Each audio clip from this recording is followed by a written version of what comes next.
वाच्य। वाच्य का अर्थ है बोलने का विषय। अतः क्रिया के जिस रूप से यह पता चले कि क्रिया का मुख्य विषय कर्ता है, कर्म है अथवा भाव है, उसे वाच्य कहते हैं। जैसे किसान फसल उगाता है, किसान के द्वारा फसल उगाई जाती है, मरीज से उठा नहीं जाता आदि। इन वाक्यों में पहले वाक्य में क्रिया कर्ता के अनुसार उगाता है दी गई है। दूसरे वाक्य में क्रिया कर्म फसल के अनुसार उगाई दी गई है। तीसरे वाक्य में भाव के अनुसार क्रिया दी गई है।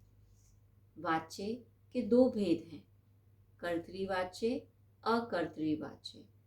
अकर्तृवाच्य के भी दो भेद हैं, कर्मवाच्य और भाववाच्य। आइए पढ़ते हैं कर्तृवाच्य।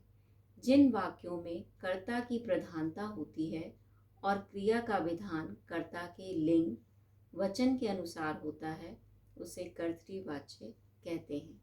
जैसे लड़के क्रिकेट खेल रहे हैं, इसमें खेलने की क्रिया कर्ता लड़कों के अनुसार पुल्लिंग बहुवचन रूप में प्रयोग हुई है।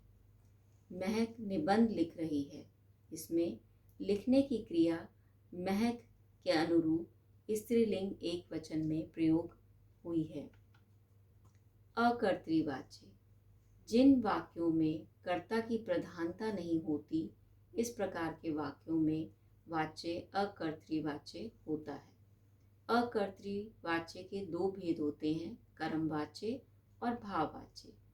कर्मवाच्य। जिन वाक्यों में कर्म की प्रधानता होती है और क्रिया का लिंग वचन कर्म के लिंग वचन के अनुसार प्रयोग होते हैं, उसे कर्मवाच्य कहते हैं।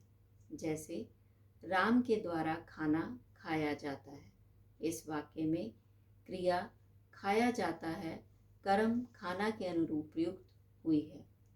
सीता के द्वारा खाना बनाया जाता है, कर्ता स्त्रीलिंग होने पर भी क्रिया स्त्रीलिंग न होकर खाना कर्म के अनुसार पुल्लिंग एक वचन प्रयोग हुई है। अतः यह वाक्य कर्मवाच्य है।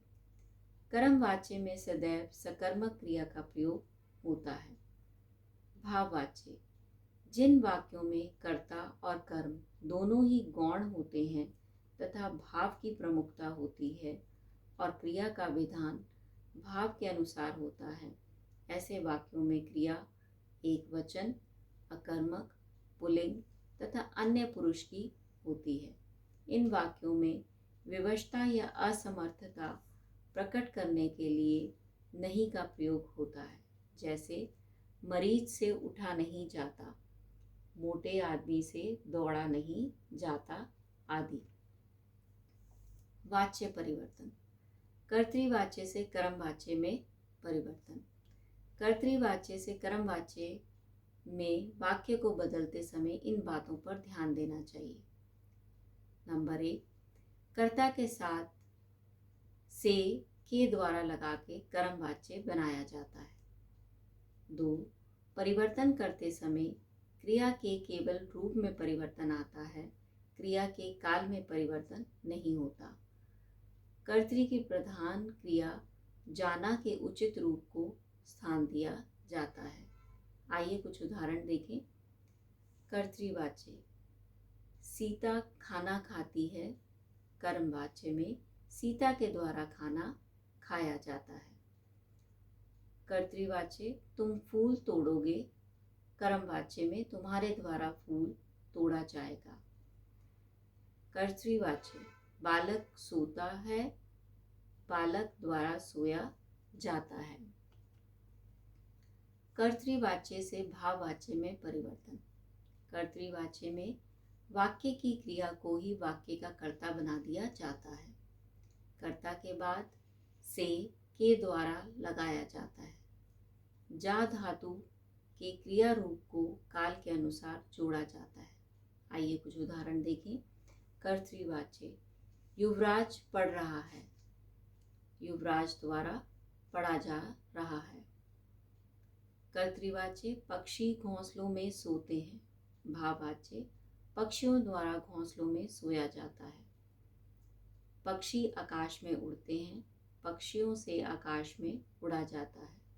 धन्यवाद।